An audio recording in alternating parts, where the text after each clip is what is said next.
What's up, guys? Another day here at Rock Solid Motorsports. Gonna be working on Mickey's Wastegates today. We got the Turbo Smart 60s here. You know, from most of my videos, I typically steer customers towards the Turbo Smart stuff just because it's really lightweight, they're low profile, they're a quality wastegate, and I just like to use them. So we got two 60s here that are going on this setup. Let's just carry one over here and just get an idea. You've seen the setup from the last video, how we got it welded up and laid out. I'm thinking on these, I'm probably gonna do something like that.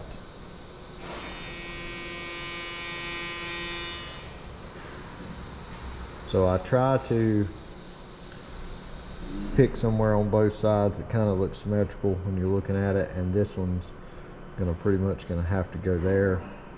I could put them on the bottom side of the pipe, but I'm not sure I really want to, because just for, you know, getting to things and whatever, plus they would hang down too far.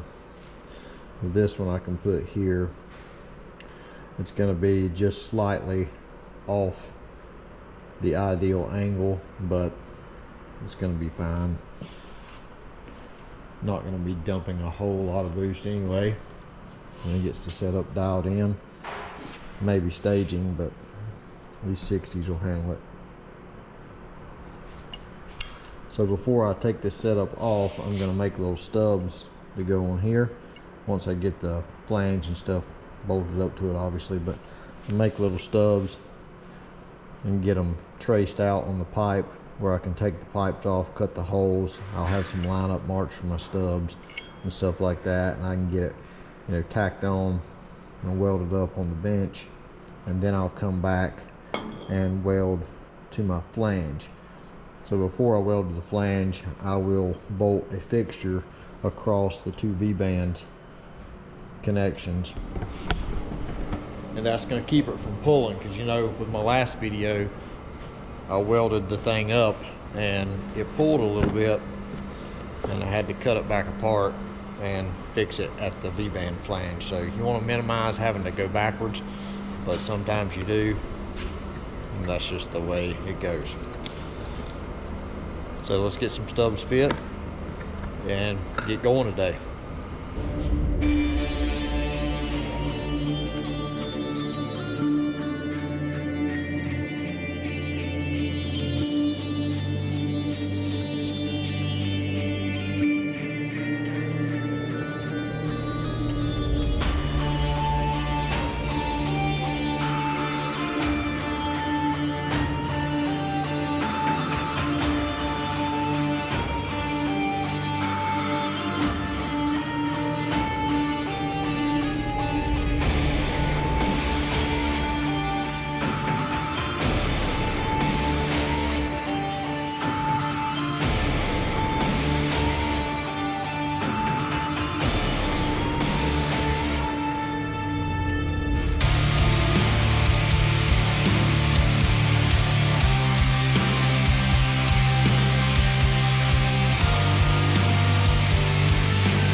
everything's off the car now and ready to weld up. I was hoping to get this stuff kind of welded up and back on the car before Mickey come, but he showed up a little bit early, and had to stop and discuss some stuff with him. So you see I've got a wedge in here. That's because whenever I put all these tacks on here, it pulled just a little bit, maybe a 1/16 of an inch, and when I pulled it off the header assembly, it wouldn't go right back on there with no effort. You had to kind of push it and make it click in, and I don't really like that. So we put the wedge in there to kind of spread it back out where it needed to be, where I could put it on and off with no effort, and that's where it needs to stay.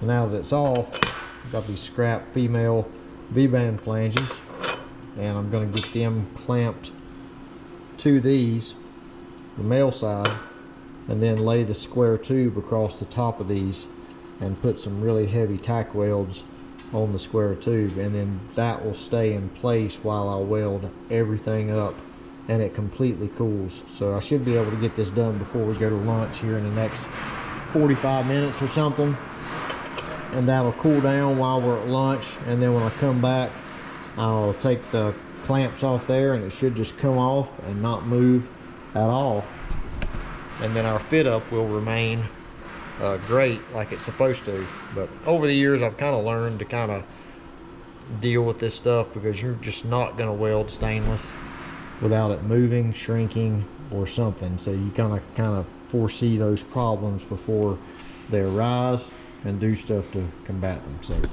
let's get this thing fixtured up and start burning it in.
Back from lunch.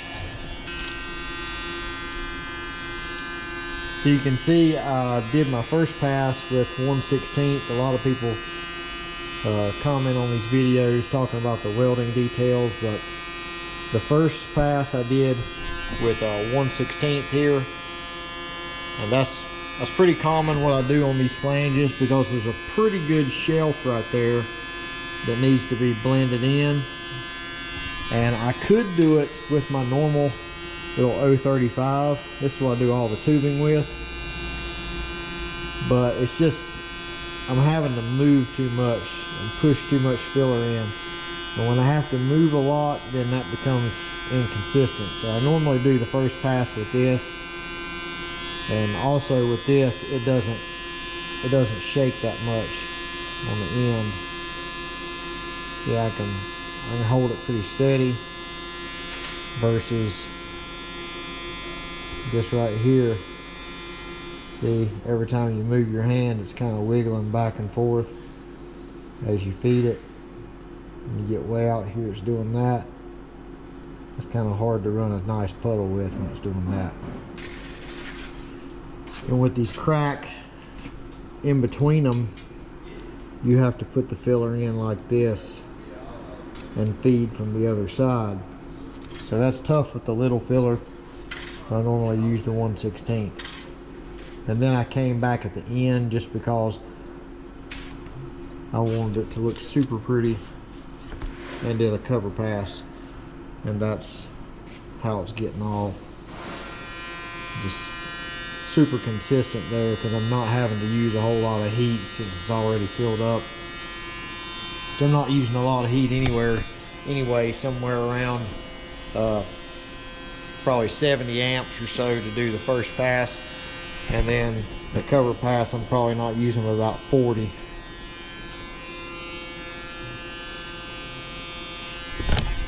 But enough about that. Let's get this cut off and get back on the car and see if it held its shape.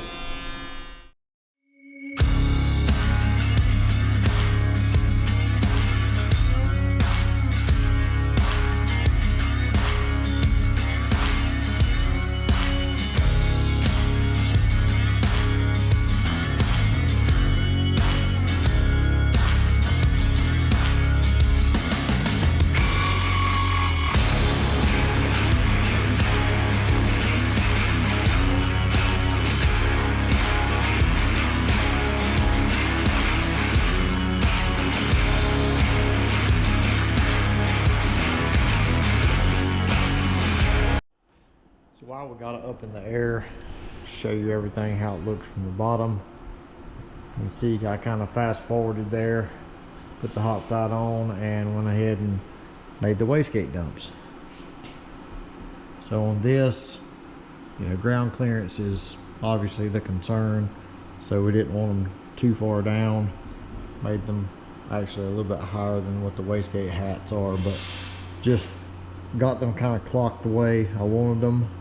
Then held a level across here, marked a line, and just roughly cut them the same length where they'd kind of look symmetrical, turned down right there.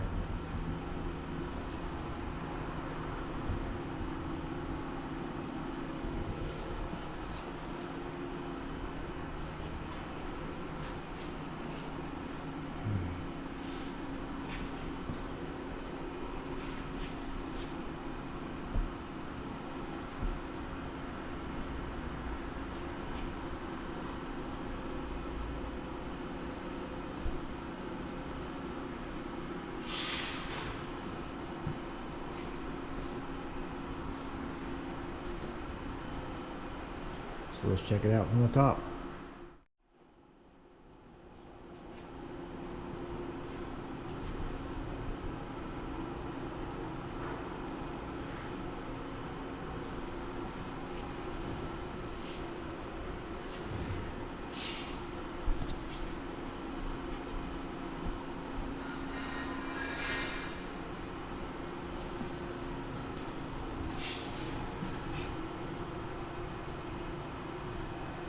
Say I'm really happy with this setup the way it turned out. Didn't think I would like the wastegates where they are right now. Kind of didn't have a choice but to put them there. They actually look pretty good. Like I said, initially I wanted them here, which is kind of ideal off the bend, which it's still off the bend on this side anyway. But kind of didn't have any choice. This side would have worked out great, that side not so much.